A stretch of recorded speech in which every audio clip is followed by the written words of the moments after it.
Hello everyone, what is up? Welcome back to another episode of Killer Instinct, you guys. Thank you guys so much for joining me here today. If you're new here, hi, my name is Savannah and I'm your host of Killer Instinct. Before we get started, make sure you go ahead and hit that subscribe button. That way you never miss an episode. We post every single Wednesday on the podcast and upload the video version onto YouTube as well every Wednesday, and you're not going to want to miss it. Now, before we jump into today's episode, I just wanted to take a second and say Happy New Year, you guys. This is the first episode of 2024. And I know personally, I'm very excited to see what 2024 has in store for Killer Instinct, for us, for you. I'm just very excited to take on this new year. I hope you guys had a very happy and safe holiday. I hope that you had a great time, whatever it was that you were doing. And I'm just very excited to go into the new year with you guys. So thank you for being here. Thank you for being a part of the Killer Instinct family. It really is such a crazy thing to know that we are coming up on, I believe, 5 years of Killer Instinct, if my math is right, and I believe that it is. That is crazy. That is wild. But thank you for being here along the ride nonetheless. Now, let's get into today's case. As you guys can tell by the title, we are talking about the case of Matt Trussler. This is a case of betrayal, it's a case of confusion, and this is a case that raises the big question of, was this self-defense or was this cold-blooded, calculated murder? I'm very interested to hear what you guys have to say about this one, so let's just jump right on into it today. Matt Trussler was born on January 11th, 1994 in Hopkinton, Massachusetts to his parents, Margaret and David Trussler. His parents separated shortly after Matt was born, however maintained a co-parenting relationship while raising Matt and his older brother, Sean. Matt graduated from Westfield State University, located in Westfield, Massachusetts in 2015, and then moved to Florida to work in the construction business alongside Sean, his brother. Now, before moving to Florida, Matt had struggled for some time with substance abuse. However, he was really looking forward to creating a fresh start in Florida. He felt like this was going to be a new chapter of his life. He felt like he was going to be able to have a clean slate, and he was really looking forward to what the future had in store for him. And so things were definitely looking up for Matt. And after about 2 years of living there is when Matt met a woman on Tinder, and this woman would be named Melissa Turner. Melissa was born on November 25th, 1992, and grew up in North Carolina before moving to Florida. Growing up, it was said that Melissa suffered from abuse from a family member of hers. However, the details of that are disclosed. What we do know is that Melissa claims that the abuse led her to an eating disorder, which caused her to be severely overweight. Due to her weight gain, Melissa was a target of bullying at school. However, after graduating with an associate's degree in business, Melissa went on to lose over 100 pounds and began a blog all about her fitness and wellness journey that actually turned out to be very popular for her. This was something that she was really excited about, something that she was very passionate about, and she did grow to have an audience that was interested in this part of her life as well, and that was along the journey with her. Now, immediately upon Melissa meeting Matt, she was enthralled by him. Melissa said that Matt made her feel special. She felt like Matt treated her very differently than all of the previous relationships that she had had in the past. And in 2019, Matt and Melissa decided to make the jump and officially bought a house together.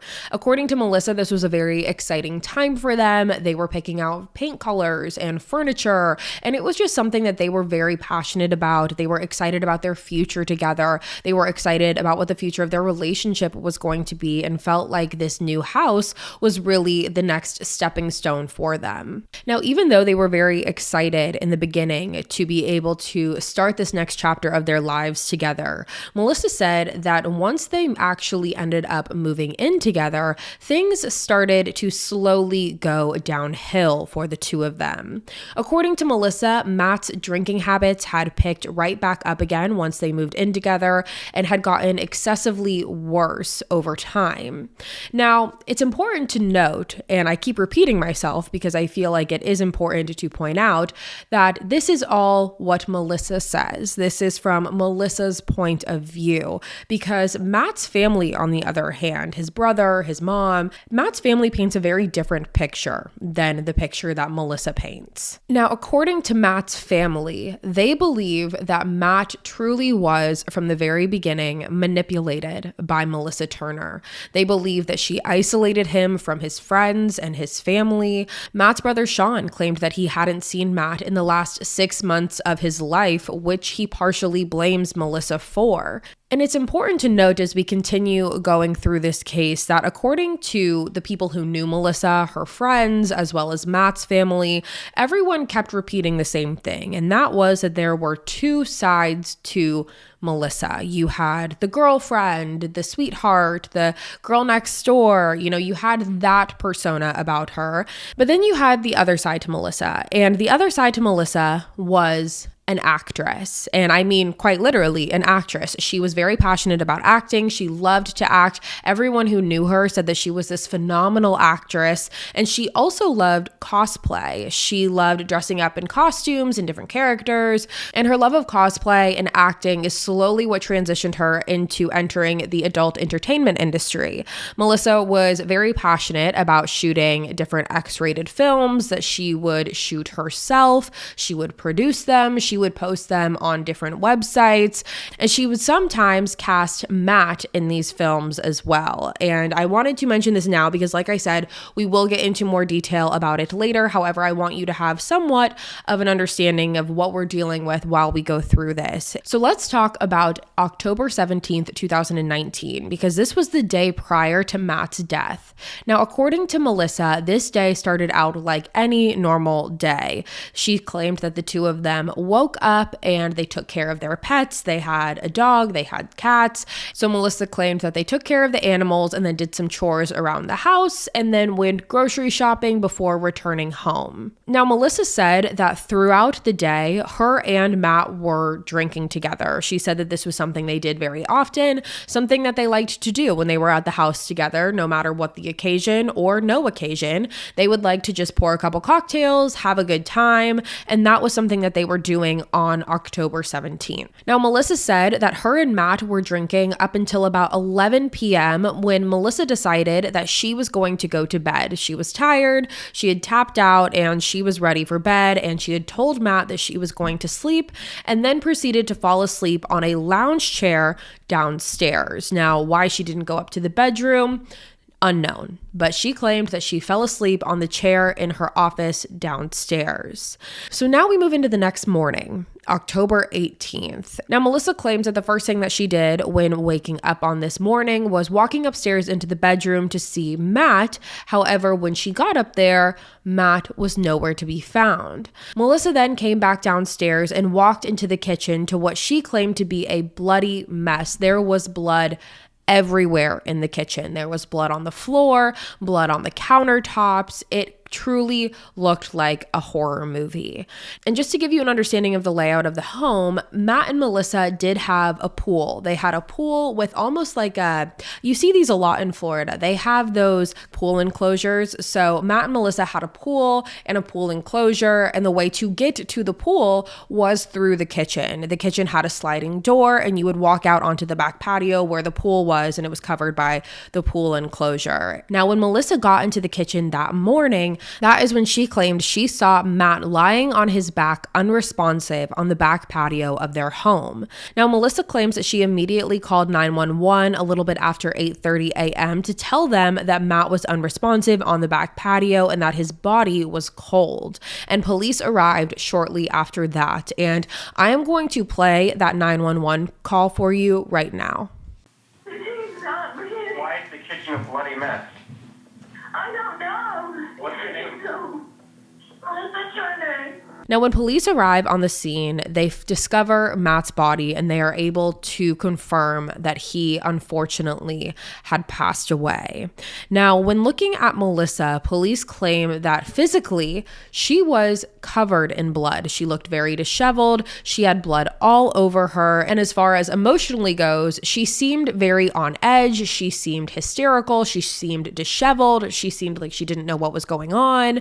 And so police decided to bring her down to the station to do some questioning. Now, during Melissa's initial questioning with police, she was wearing latex gloves that were given to her by police at her home because, like I just mentioned, Melissa had blood all over her, including her hands, and she was getting blood everywhere because she was touching everything. So she was given gloves by police. Now, during her questioning, police asked her to take the gloves off so they could examine to see if she had any cuts or bruises on her. And in doing so, Melissa pointed out what she first said to be a quote unquote small cut on her hand. However, when police got a closer look at it, this was definitely not a small cut. This was a very deep cut that cut through Melissa's entire palm. Now, when asking Melissa where this cut came from, at first she claimed she did not know where it came from. She didn't know how she got this massive gash on her hand. However, she assumed that it was from when she picked up a piece of broken glass inside of the house that morning. She said it must have been from when she grabbed a piece of broken glass by accident and it sliced her hand. Now, along with that, when asking Melissa about what had happened that night, Melissa claimed that she did not know a single thing. She claimed that she had no idea what happened. She claimed that there was no argument that ensued between her and Matt either on October 17th, leading into the early morning hours of October 18th. She continuously just denied everything, essentially. She said that she did not know what had happened, just over and over again. She did not know. She didn't have any answers for police. There was literally just nothing. She just claimed that she went to sleep at 11, woke up, and Matt was dead. That was essentially her initial story. However, luckily for police, there were several different cameras that were able to capture different footage about what was really going on that night. Now, these cameras included a neighbor's outside security camera, as well as Matt and Melissa's security camera outside. And not only that, Matt and Melissa had a camera on the inside of their home as well. Now, when looking at all these different cameras, it painted a very, very different picture than what Melissa was claiming. Now, when looking at the neighbor's security camera footage, police were able to hear that at approximately 4 a.m., there was absolute chaos coming from Matt and Melissa's home. Around that time, the camera picks up screaming and yelling from inside the home. It sounds like things are being thrown. And what police were able to notice from looking at this footage was that the majority of the dialogue coming from this camera was in fact Melissa. Rarely ever in the audio did you hear Matt speaking. Matt's voice was not really heard very much. It was mainly Melissa. And Melissa is saying things such as, "Get up now," "So fucking die," "What did I do?" Just very hysterical. It seems very hysterical over and over again. And when looking at what is being said versus the outcome of what happened, police really start to think that something a lot more sinister could have taken place. And when they got a hold of this footage, they immediately informed the detectives who were questioning Melissa, so they were able to confront her about it. So now I'm going to play a couple clips for you from that initial interrogation. The first clip that I'm going to play is police asking if there was any argument that had ensued on that night on October 17th or the early morning hours of October 18th. So I'm going to play that for you now. Tell me about what happened around 4 o'clock this morning. 4 o'clock? What happened at 4 o'clock? I don't know, that's what I'm asking you. I don't know either. Why? Was there any arguing At 4 o'clock? Not that I know of. I believe I was asleep. I have no memory of any argument at 4 in the morning. So now the second clip that I want to play for you is when police confront Melissa about the surveillance footage that they have. So let's roll that right now. The surveillance is actually yelling and screaming between a male and a female coming from your house. what we need from you that would probably make a lot more sense is to tell us what that argument was about. I would say he woke me up and we got in an argument over that because he was still up at 4 a.m. drinking. Okay, so just so I'm clear, you do have a memory of what happened, right? Yes. At 4 o'clock. Yes. Why were you yelling at him, bitch, get up, bitch, get up? Actually, a lot of the times whenever he is drinking and gets that drunk into the hours of the morning, he will just fall over. You also said a couple of other things like, stay down. So die. What are you talking about? That was me being pissed off at him that he fell over. You got a slice on your hand. A slice. That's what that is. How did that happen? Now, as you can tell at this point, police are now beginning to unravel Melissa's story a little bit. Things are falling apart. Her story is just not making sense. They're telling her that she has this cut on her hand and now her boyfriend's dead, and they have this footage of her screaming in the middle of the night. Things just aren't adding up. And it was around this time, right after this confrontation, that Melissa finally tells police that she does, in fact, remember how she got her cut on her hand. So let's play that clip right now. He does get his knives out sometimes. He wasn't him anymore, thinking back on it. This is from me grabbing a knife out of his hand. And then things kind of escalated from there. Now, as you can tell in this clip, Melissa now changes her story. She's saying that the reason that she has the cut on her hand is because she grabbed the knife away from Matt. And when she grabbed the knife, she grabbed it by the blade, which resulted in the cut on her hand. Now, with the changing of Melissa's stories, as well as things just not adding up in this case, police decide that they are going to, and that they have enough evidence to go forward and arrest Melissa on second-degree murder charges. And it was after her arrest and after doing some more digging into Melissa, this is when we get a better understanding of who Melissa Turner is. Now, there was an ex-boyfriend of Melissa Turner's named Cameron who came forward to police to speak on his experiences with Melissa. According to Cameron, the two met in 2012 when they were both studying makeup effects at a school in Pittsburgh. Now, this was around the time that Melissa was running her fitness blog after she had lost over 100 pounds. Now, Cameron said that when he met Melissa, she was incredibly business-driven and very creative, which was attractive to him.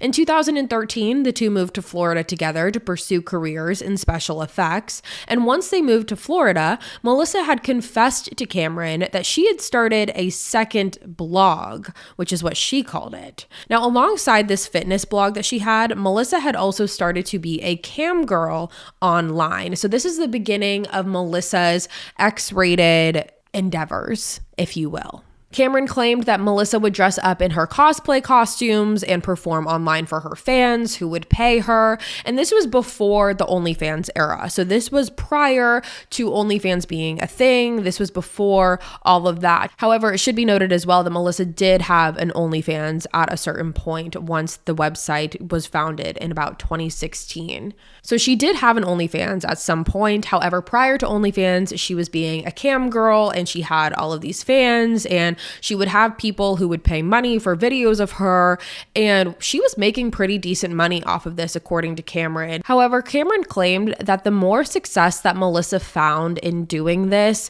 the more unstable she became. Cameron claimed that Melissa became money hungry, she became obsessed with success, and she was really willing to do whatever she had to. Now, while some might say that being money hungry or being obsessed with success or wanting to be successful isn't necessarily a bad thing, I think that you could argue that here. I think that you could say, well, what's wrong with wanting to be successful? What's wrong with wanting to make money, so to speak? But that's not necessarily what the issue was here. I think that from what everyone has said about Melissa, it has been that she was willing to go to the greatest extremes in order to achieve what she wanted. She was willing to go to the greatest lengths, no matter what it was. She was willing to do anything. And I think that's what's important to remember here.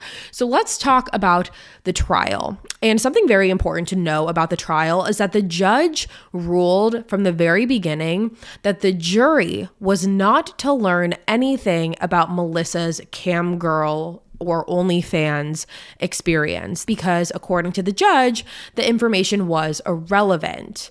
Now, this was a very hard pill for the prosecution and Matt's family to swallow because they completely disagreed that the information was irrelevant, and I will tell you why. The prosecution disagreed with this because they believed that the jury needed to know that Melissa was an actress, that she acted, that she knew how to cry on command, or that she knew how to, put on a different persona, that was something that she was able to do. And now the prosecution wasn't able to portray that.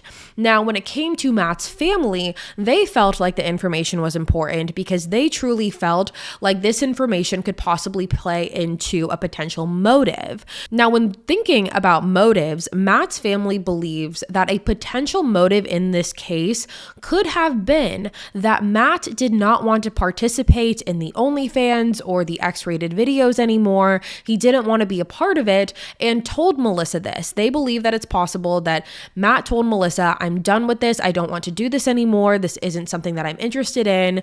And that could have fueled Melissa's rage because that was where the majority of her success was coming from. That's where the majority of her money was coming from. And so they believed that a potential motive here could have been Matt wanting to pull away from that business and Melissa snapping because of it. Now, because the judge ruled that none of this information about Melissa's experience being on OnlyFans or a cam girl or what have you, none of that could be relayed to the jury, and Matt's family felt like the jury would be missing out on a very big potential motive here. However, nonetheless, the jury was not to know about that. Now, from the very beginning of this trial, the defense claimed that Melissa killing Matt was an act of self-defense and that the person who ultimately killed Matt was Matt himself due to his actions and behavior towards Melissa over the years. The defense claimed that Melissa suffered years of abuse at the hands of Matt and that his drinking was out of control and that a domestic dispute on the late hours of October 17th leading into the 18th is what led Melissa to finally stand up for herself.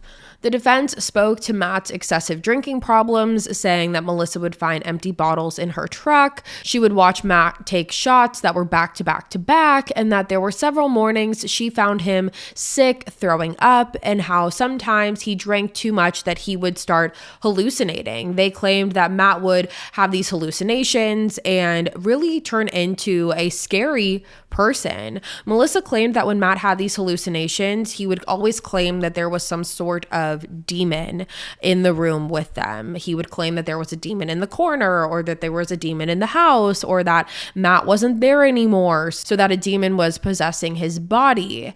Now, Matt's family, on the other hand, had other things to say about this because Matt's brother Sean testified and said, quote, "This isn't a story of a poor, innocent girl. This is a story of a woman who intentionally isolated and manipulated a good kid away from his loving and supportive family," end quote. And his family also blamed Matt's drinking on the toxicity of the relationship that he had with Melissa, saying that he was abusing alcohol because he was trying to mentally escape the relationship that he was in with her. So it's very clear that we're looking at two completely different sides of a story here. Now, the prosecution tried to argue what the defense was saying by claiming that Matt had no prior history of any domestic violence or violence in general. And I think that that's important to note here. Matt had no prior history of any sort of violence at all. The prosecution also claimed that they believed that the motive for this was simply because Melissa snapped, whether that was because she was fed up with Matt's drinking or because she got mad at him for something else. And remember, they're not allowed to bring up the X-rated videos here, so they can't present that theory to the jury. But nonetheless, the prosecution just claimed that Melissa snapped. And again, there isn't a really big why here. And I think that that's something that a lot of people struggled with in this case because they can't figure out if this was calculated, cold-blooded murder. Why? Why did this happen? What was it that led to the point that Matt had to die? And from the prosecution's angle, they claimed that Melissa was fed up over Matt's alcohol use. He had been drinking and drinking and drinking, and she couldn't take it anymore. And a fight broke out, and ultimately that is what led to her killing Matt. Now, you might remember earlier when I mentioned the cameras that were outside of the house, as well as the camera that was inside of the house. And I want to talk about the camera that was inside of the home, because the prosecution brought this up during the trial, and they played some very damning video evidence from inside of the home on the night of Matt's murder. Now, on the cameras, they can see that at 3:42 a.m. on the early morning hours of October 18th, Matt is seen walking around his house calmly. He doesn't seem like anything's wrong. He just seems like he's kind of walking around, not appearing as if anything is out of the ordinary. However, Melissa, what you see is that Melissa is following right behind him, and it's a very eerie image. And what you see is that Melissa is hunched over, and she's clearly upset, and she seems like she is yelling at Matt. And if you match up the time frames between the audio and the video, remember the audio from the neighbor's surveillance camera and the video from Matt and Melissa's surveillance from inside of the home, these time frames are matching up, because as I mentioned in the beginning, the neighbor's audio surveillance caught those audio clips from around 4 a.m., approximately 4 a.m. on October 18th. So now you're at 3:42 a.m. and you're looking at what appears to be Melissa yelling at Matt, following him, yelling at him. She's clearly upset about something. And then at 4:01 a.m., Melissa is seen running from one side of the house out of the camera's view. And you see her running into the camera's view and standing up against the wall. She puts her head in her hands. And what it appears to be is that Melissa's trying to calm herself down. It appears like she's trying to take a few deep breaths, calm herself down. She appears to very much be in distress. At 4:08 a.m., Melissa is seen standing at the front door and seemingly talking to herself. She's facing the front door because where the inside camera was situated, you really could only see the front door of the home. And by the way, I think it's important to note that this camera was also only video only. There was no audio on this camera. So you are just getting a video shot. And where the camera was placed was just facing the front door. So there was actually no other cameras in the house other than this one. And this one was just facing the front door. So that's the only angle that you were seeing inside of the home. So at 4:08 a.m., Melissa is seen facing the front door and again, appearing to actually talk to herself or potentially someone. There was no one there, but she's talking to herself and she's using her hands. She's, talking and having a conversation. And then she turns around and goes back to where Matt is suspected to be, in the area of the kitchen, in the area of the pool. She walks back to that area. So the prosecution plays all this video for the jury. They also play the audio tapes that were found from the neighbors' cameras. And it definitely creates a very damning argument against Melissa because, she's claiming that this was an act of self-defense, that Matt went after her. So let's unpack that theory a little bit right now, because Melissa actually did testify during her trial, which was to everyone's surprise. No one thought that she actually was going to testify. However, she did. Now, in regards to the surveillance clips, the audio surveillance clips, Melissa disputed that it was her voice in the clips and that she did not recall having that conversation with Matt that night and doesn't remember saying any of the things caught on camera. So she's basically saying, that wasn't me. I don't know who that was, but that was not me. I never said those things. I don't remember having an argument. That wasn't me. Now, the defense tried to, again, solidify this argument by saying that they found it suspicious that Melissa's voice was the only one that was heard on these audio tapes. So they're essentially alleging that the audio could have been doctored in a way where Matt's voice was not heard and Melissa's voice was amplified, making it appear that Melissa was the aggressor during this argument. Now, during her testimony, Melissa went on to explain how she was afraid of Matt and how she claims that Matt was extremely self-destructive in his past. She claimed that Matt had self-harmed many, many times in the past, using knives on himself, burning himself. He would stare off into different corners of the room and claim that there was a demon standing there. She claimed that she suffered from domestic abuse at the hands of Matt. She said that Matt had pushed her, shoved her, hit her in the past, and she claimed that on the night of the murder, Matt had become physically abusive with her. Melissa claimed that on the night of Matt's death, Matt looked at her and said, quote, "What's the matter, little girl? Are you scared? Because Matt's not here anymore." End quote. Now, according to Melissa, this is her story of what happened. This is the story that she testified to. Melissa claimed that on the early morning hours of October 18th, Matt was upset with her because Melissa wanted to go to sleep and Matt wanted to stay up. So Melissa claimed that this ensued an argument between the two of them. Melissa claimed that in this argument, Matt grabbed his switchblade knife and began trying to use it on himself. According to Melissa, this was a common thing for Matt to do, and she would often have to try and stop him from self-harming.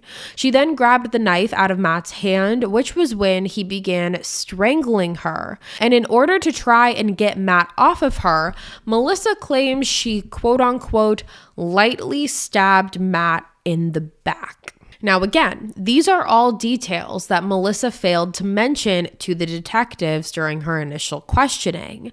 Now, after stabbing Matt in the back, Melissa claimed that Matt pushed her into the kitchen counter, which resulted in her hitting her head, giving her what she called a severe head injury.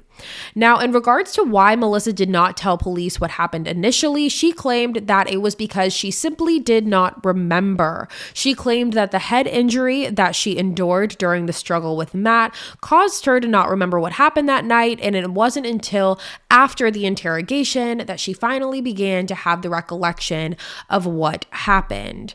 Now, again, Melissa claims that she did not kill Matt. I think that I need to double down on this just to give you a very clear understanding. Melissa claims that the only injury that she gave to Matt was that stab on the back. And according to the autopsy, because this was also brought up to trial, Matt had defensive wounds on his right forearm and a large laceration to his chest. There was also a cut on his right shoulder and a large wound on his back that was consistent of a stab wound.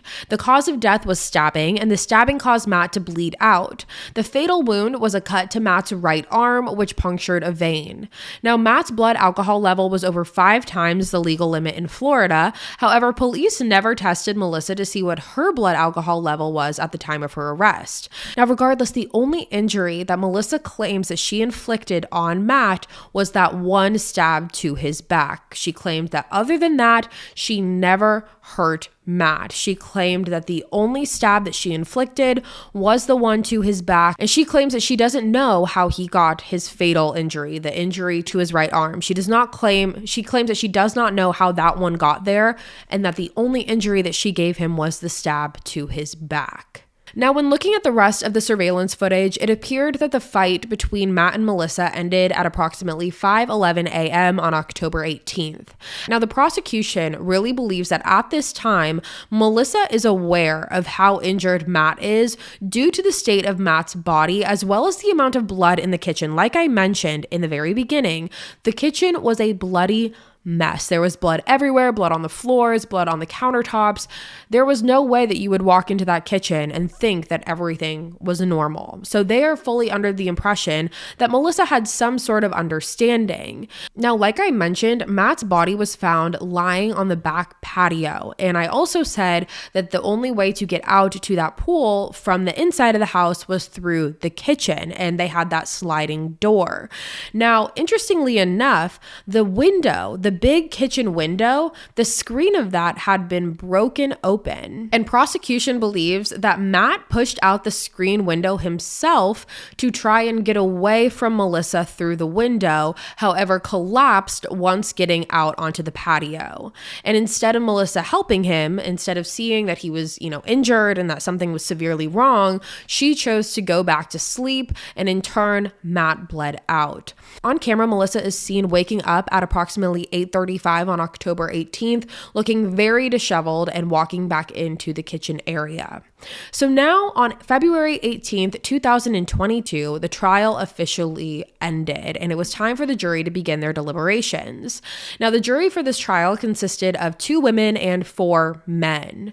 Now, there was a juror who has since come forward and has spoken about his recollection of Melissa's testimony and just her overall demeanor throughout the trial. Now, according to this juror, he claimed that he could tell based off of Melissa's testimony that her tears throughout the trial, her anguish, it all seemed very fake. Her testimony seemed very performative, and her emotions seemed to be all over the place. He claimed that the main damning piece of evidence for all of the jurors, including himself, was the cameras inside of the home as well as the neighbor's audio. He said that there was one specific clip in that audio that Melissa seems to say, quote unquote, "What did I do?" which showed to the jury that Melissa knew and had an understanding that Matt was dying, however, did nothing to help. He also claimed that because there was no evidence of any strangulation or head injury, which Melissa claimed to have had, it was just hard to believe her story. So after the jury's deliberations, the jury found Melissa Turner to be guilty of the second-degree murder of Matt Trussler. On March 18th, 2022, the day of Melissa's sentencing, Matt's family was able to say a few words. Matt's mother, Margaret, went on the stand and said to Melissa, quote, "You should have reached out to us for help. You never did. If you had done so, I believe that none of us would be here today.